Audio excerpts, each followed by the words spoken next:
जय हिंद। प्रभात पाठशाला अर्थात सुबह की ऑनलाइन पाठशाला में आप सभी का वेरी वेरी वेलकम। अब तक हमने क्लास 10th की हिस्ट्री का फर्स्ट चैप्टर पढ़ा है। उसमें हमने देखा है अब तक हमने ये देखा है कि जर्मनी का एकीकरण किस तरह से हो रहा है, और इस जर्मनी के एकीकरण को हमने 3 पार्ट में पढ़ के देखा है, जो उसके लिए क्रांति हुए, प्रयास हुए। सबसे पहले 1800 पूर्व की जो पूर्व में जो क्रांति हुई, जो प्रयास हुए, उसको हमने देख लिया है। 1848 ईस्वी में जो एकीकरण हेतु जो प्रयास हुए, हमने वो भी देख लिया है। अब हम देखेंगे कि 1848 ईस्वी के बाद, और जब बिस्मार्क सत्ता में आ जाते हैं, जब वे चांसलर बन जाते हैं जर्मनी के, तब जर्मनी का एकीकरण कैसे होता है। अब तक हमने देखा था कि 1848 ईस्वी में जो जर्मनी के प्रसा, जो जर्मनी का एक बहुत शक्तिशाली क्षेत्र था, उसके शासक कौन थे? Frederick William. इसके शासक थे फेडरिक विलियम। और जो फेडरिक विलियम थे वो बहुत ही निरंकुश शासक थे, और साथ ही में केंद्रीय प्रवृत्ति के होने के साथ साथ ये संघर्षों से बचने वाले शासक थे। अर्थात ये नहीं चाहते थे कि युद्ध हो, हम कोई संघर्ष करें। इस तरह हमने देखा था कि ये और साथ ही ये ऑस्ट्रिया के साथ मिलके और जो भी जर्मनी में क्रांति होती थी वो इसको दबा देते थे। लेकिन जब इनकी मृत्यु हो गई तो उसके बाद से इनके फेडरिक विलियम के भाई, इनके भाई थे विलियम, और जो इनकी मृत्यु के बाद इनके भाई विलियम शासक बने प्रसा के। और विलियम जो थे वे एक राष्ट्रवादी प्रकृति के शासक थे।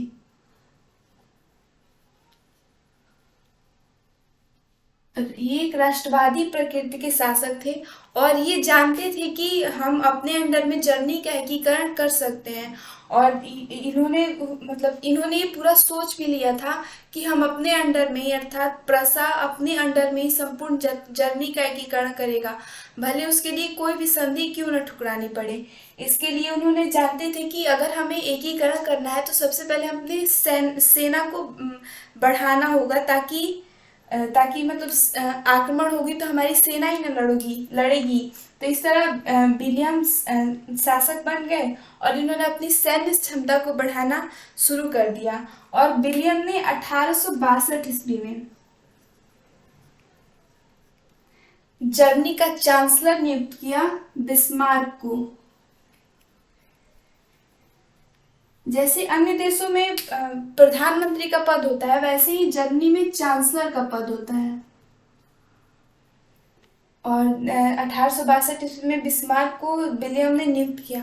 और कहा जाता है ना कि जो जिस प्रवृत्ति का, जिस सोच, जैसे विचारों का व्यक्ति होता है, उसके साथ वैसे ही लोग जुड़ते जाते हैं। जैसे हमने पीछे भी देखा है कि इटली के जो शासक थे विक्टर इमैनुअल, वो एक राष्ट्रवादी शासक थे। इस तरह उनको काउंट काबूल जैसे राष्ट्रवादी प्रकृति के प्रधानमंत्री भी मिल गए, जो उनके इटली के एकीकरण में अपना महत्वपूर्ण योगदान दिए। ठीक उसके पहले हमने देखा था कि चार्ल्स दस, जो बुर्बो वंश के अंतिम शासक थे, वो एक निरंकुश शासक थे, और इस तरह उन्हें पोलिग्निक जैसे निरंकुश और घोर प्रतिक्रियावादी प्रधानमंत्री भी मिल गए। और हमने यहाँ देखा कि बिस्मार्क एक बहुत ही राष्ट्रवादी प्रकृति के और कुशल शासक थे, और ये चाहते थे कि हम अपने अंडर में जर्मनी का एकीकरण करें, हम अपने राष्ट्र का एकीकरण करें। इस तरह इनको बिस्मार्क जैसे कूटनीतिज्ञ, राष्ट्रवादी प्रकृति के व्यक्ति इनको मिल गए, और इनके मिलने के बाद इन्होंने बिस्मार्क को अपना चांसलर बना दिया। और इन दोनों के विचार बहुत हद तक मिलते भी थे। इस तरह जब बिस्मार्क शासन में आए तो वे भी हमने पहले देखा कि विलियम जानते थे कि हम अपनी सैन्य शक्ति को बढ़ाएंगे तो हम अपने राष्ट्र का एकीकरण कर सकते हैं। ठीक इसी तरह बिस्मार्क भी इसी चीज का सबसे पहले समर्थन करते थे कि अगर हमें अपनी सैन्य शक्ति को बढ़ाना है, यदि हमें अपने अंडर में जर्मनी का एकीकरण करना है, तो इन्होंने अपनी सैन्य शक्ति को बढ़ाते थे, और ये नई नई नीतियों को लाते थे। तो जो बिस्मार्क थे वे ये रक्त एवं लौह की नीति लाए अपनी सेना को बढ़ावा देने के लिए। रक्त और लौह की नीति लाई अपनी सेना को बढ़ावा देने के लिए और अपने सैन्य शक्ति को बढ़ाने के लिए, क्योंकि ये जानते थे कि हमारी सैन्य शक्ति बढ़ेगी तभी हम ऑस्ट्रिया से युद्ध करके अपने राष्ट्र का एकीकरण कर पाएंगे।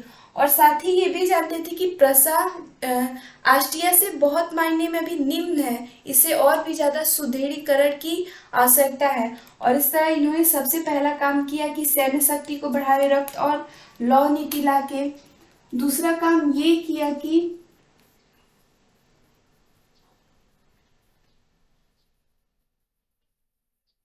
सैन्य शक्ति मजबूत किए।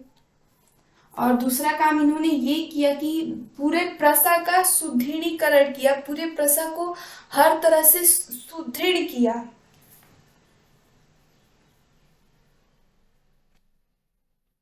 और जब इन्होंने इनकी नीतियों और इनके कार्यक्रम इनकी नीति और इनके कार्यक्रम से पूरा प्रसा अब मजबूत हो गया, अब वो तैयार हो गया कि वह ऑस्ट्रिया के साथ युद्ध कर सके, ऑस्ट्रिया जो भी प्रहार करे उसे सह सके और उसका जवाब भी दे सके। इसलिए इन्होंने पहला काम यही किया कि प्रसा का सुदृढ़ीकरण किया।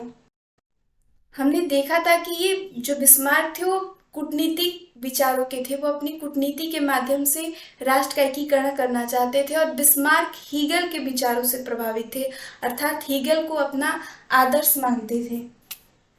तो इन्होंने उसके बाद से इन्होंने दूसरा कार्य ये किया कि जो जर्मनी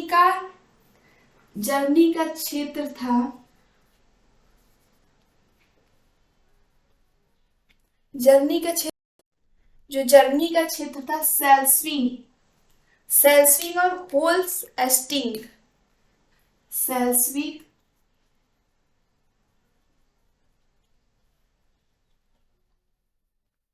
और होल्स्टीन, इन्होंने दोनों क्षेत्र जो थे ना, सेल्सविंग और होल्स्टीन, इन दोनों पर डेनमार्क का शासन था।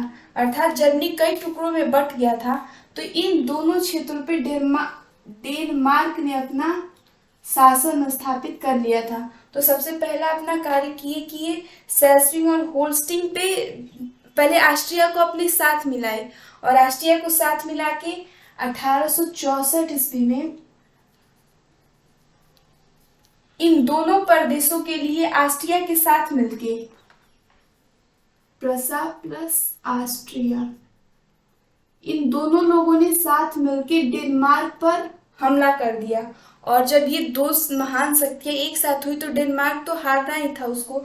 इस तरह इस आक्रमण में, इस युद्ध में डेनमार्क हार गया और प्रसा और ऑस्ट्रिया की जीत हो गई। इस तरह ये दोनों लोग जीत गए, तो जो सेल्सविंग का क्षेत्र था वो मिल गया प्रसा को, और जो होल्स्टीन का क्षेत्र था वो मिल गया ऑस्ट्रिया को। इस तरह इन दोनों ने मिलकर युद्ध किया, और मिलकर युद्ध करने के बाद एक दूसरे में ये चीज बांट भी लिए। अब इस तरह तो हमने देखा था कि जो बिस्मार्क थे वे कूटनीति विचारों के थे, कूटनीति लगा के अपने राष्ट्र का एकीकरण कर रहे थे। तो इन्होंने जो जर्मनी था ना, मतलब जर्मनी का सेल्सविंग प्रदेश इधर पड़ता था और होल्स्विंग उसके बाद पड़ता था, और मान लीजिए कि ऑस्ट्रिया यहाँ है, ऐसे थे। तो इन्होंने सेल्सविंग अपने को ले लिया और होल्स्टीन ऑस्ट्रिया को दे दिया। और ये जानते थे कि ये मतलब जो जर्मनी का क्षेत्र है तो यहाँ जर्मन वासी ही ज्यादा होंगे, और इस तरह इन्होंने दोनों क्षेत्र तो ले लिए। उसके बाद से अपनी कूटनीति लगा के जो होल्स्टीन के जो वहाँ के क्षेत्र में रहने वाले जो लोग थे उनके अंदर राष्ट्रवादी भावना जगा दी, और कह दिए कि आप मतलब उनको पूरी तरह से भड़का दिए कि आप हमारे में मिलिए, आप दूसरे का शासन क्यों आप झेलेंगे। और इस तरह पूरे होल्स्टीन में क्रांति होने लगी कि हम अपने राष्ट्र में मिलेंगे। अब इस तरह यहाँ क्रांति हो रही है तो ऑस्ट्रिया को चाहिए कि वो अपनी सेना भेजे, तभी तो वहाँ के लोगों को शांत कर पाएगी। और इस तरह जब ये अपनी सेना भेजने लगी तो यहाँ प्रसा उसको रोक दिया कि नहीं, हम आपको जाने नहीं देंगे, इधर से हम आपको जाने का रास्ता नहीं देंगे। और इस तरह ये भी जो क्षेत्र था वो भी ऑस्ट्रिया के हाथ से निकल गया, क्योंकि वहाँ जनता ने क्रांति की, और क्रांति के बाद जो क्षेत्र थे वो प्रसा में मिल गए। और इसी के साथ ही जो बिस्मार्क थे वो इस क्षेत्र को मिला लिए, और इस क्षेत्र को मिलाने के बाद एकीकरण करने लगे इस तरह जो 1830 ईस्वी में जो संधि हुई थी ऑस्ट्रिया और प्रसा के बीच कि ऑस्ट्रिया ने शर्त रखी थी कि प्रसा अपने अंडर में जर्मनी का एकीकरण नहीं करेगा। इस तरह इनकी जो संधि थी वो इनके ऐसा करने पर, इनका एकीकरण करने पर इनकी संधि टूट गई। अब इनकी संधि टूटने के बाद ऑस्ट्रिया बौखला गया कि हमें क्षेत्र भी नहीं दे रहा है, हमारी संधि भी नहीं तोड़ रहा है। और इस तरह जो बिस्मार्क थे वो चाहते थे कि ऑस्ट्रिया को हम आक्रमणकारी बनाए ताकि जो अन्य देश है वो हमारे साथ हो, जिससे हमें फायदा हो। इस तरह इन्होंने मिला भी लिया, संधि भी तोड़ दी। उसके बाद से ऑस्ट्रिया को भड़काने लगे ताकि वो हम पे युद्ध करे और हम उसे आक्रमणकारी सिद्ध कर दें, और इस तरह जो देश अन्य देशों की सहानुभूति भी हमें मिल जाएगी। और इन्होंने जब इस संधि तोड़ दी, यहाँ के लोगों को अपने मिला दिया, ऑस्ट्रिया के प्रति भड़का दिया, इनके क्षेत्र जो मिले थे, इस तरह ऑस्ट्रिया पूर्ण रूप से बौखला गया। और बौखलाने के बाद ऑस्ट्रिया ने 1866 ईस्वी में, अर्थात 2 वर्ष बाद 1866 ईस्वी में जो ऑस्ट्रिया था वो प्रसा पर आक्रमण कर दिया। और इस युद्ध को हम सेडान के युद्ध के नाम से जानते हैं। सेडान का युद्ध ये प्रसा और ऑस्ट्रिया के बीच हुआ। और ये तो जो बिस्मार्क थे वो जानते थे कि हम इसे भड़काएंगे तो ये हम पे युद्ध आक्रमण जरूर करेगा। इस तरह वो जानते थे कि वो हम पे युद्ध करेगा। उसके पहले इन्होंने संधि कर ली। सबसे पहली जो संधि की वो की फ्रांस से। फ्रांस उस वक्त का शक्तिशाली शासक था, मतलब देश था, तो उन्होंने सबसे पहले फ्रांस की संधि की कि जब हमारे बीच युद्ध हो तो आप तटस्थ रहिए, आप देखते रहिए। और बदले में जैसे काउंट काबूल ने कुछ क्षेत्र देने का वादा किया था, वैसे इन्होंने भी कुछ क्षेत्र देने का वादा किया, क्योंकि ये जानते थे कि कुछ क्षेत्र देने से फ्रांस मतलब तटस्थ रहेगा, वो हमला नहीं करेगा, किसी की तरफ से तरफदारी नहीं करेगा। लेकिन बाद में वो कहाँ क्षेत्र देने वाले थे। इस तरह उन्होंने सबसे पहले फ्रांस के साथ संधि कर ली, और फ्रांस ने इनका भी बात मान लिया कि ठीक है, आप हमें क्षेत्र दीजिएगा, हम अपने इस युद्ध में तटस्थ रहेंगे। और दूसरी संधि प्रसा ने इटली के साथ की। चूंकि इटली भी इसी समय एकीकृत हो रहा था, तो इन्होंने इटली के साथ भी एक संधि कर ली। और इस संधि में उन्होंने किया ये कि जब ऑस्ट्रिया हम पे आक्रमण करे तो आप पीछे से आक्रमण कर देना, जिससे ऑस्ट्रिया दोनों तरफ से बुरी तरह से युद्ध में फंस जाए। और इस तरह दोनों तरफ से युद्ध में फंस जाएगा तो उसका हारना निश्चित है, और जब वो हार जाएगा तो हमारा काम आसान हो जाएगा। इस तरह इन्होंने इटली के उस वक्त शासक थे विक्टर इमैनुअल, इस तरह उन्होंने उनके साथ संधि कर ली। और ठीक युद्ध के समय इनके संधि और इनके बनाए गए नीति नियम के अनुसार ही हुआ। ऑस्ट्रिया जो था 1866 ईस्वी में इनके भड़काने से जर्मनी पर आक्रमण कर दिया, जिसे सेडान के युद्ध के नाम से जानते हैं। और ये युद्ध प्रसा और ऑस्ट्रिया के बीच हुआ, और इस बीच फ्रांस तटस्थ रहा। और जब ये उधर जाके लड़ाई कर रहे थे तो इटली ने उन पे पीछे से आक्रमण कर दिया, और इस तरह इस युद्ध में ऑस्ट्रिया हार गया और प्रसा जीत गए। इससे इटली का भी कुछ क्षेत्रों का एकीकरण हो गया, वो हमने इटली में देखा था, इटली के एकीकरण में। और इसी समय प्रसा का भी अब एकीकरण हो गया, लेकिन एकीकरण पूरा नहीं हुआ। जो पूरा जर्मनी था उसका मात्र 2/3 क्षेत्र पूरा हुआ, अर्थात उत्तर और मध्य के जर्मनी का एकीकरण हो गया। अब बाकी बचा था दक्षिण जर्मनी का एकीकरण। अब हम आगे देखेंगे कि दक्षिण जर्मनी का एकीकरण बिस्मार्क ने कैसे किया। अब तक हमने देखा था कि जो उत्तर और मध्य जर्मनी का एकीकरण हो गया था। अब जो दक्षिणी जर्मनी था ना, उस पर फ्रांस का हस्तक्षेप था, फ्रांस का आधिपत्य था। इस तरह बिस्मार्क जानते थे कि अगर दक्षिण जर्मनी का हम एकीकरण करेंगे तो फ्रांस इसमें हस्तक्षेप करेगा, और इसलिए उन्होंने फिर से फ्रांस को भड़का दिया कि वे ही युद्ध करे। और अब जर्मनी प्रसा जो था उसको इतने क्षेत्र मिल गए थे, तो अब सैन्य शक्ति से और हर तरह से वो मजबूत हो गया था।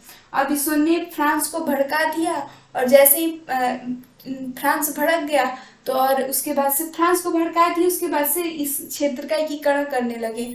और इसलिए इसके विरोध में फ्रांस ने 1870 ईस्वी में जो प्रसा का क्षेत्र था उस पर आक्रमण कर दिया और इसे हम सेडोवा के युद्ध के नाम से जानते हैं।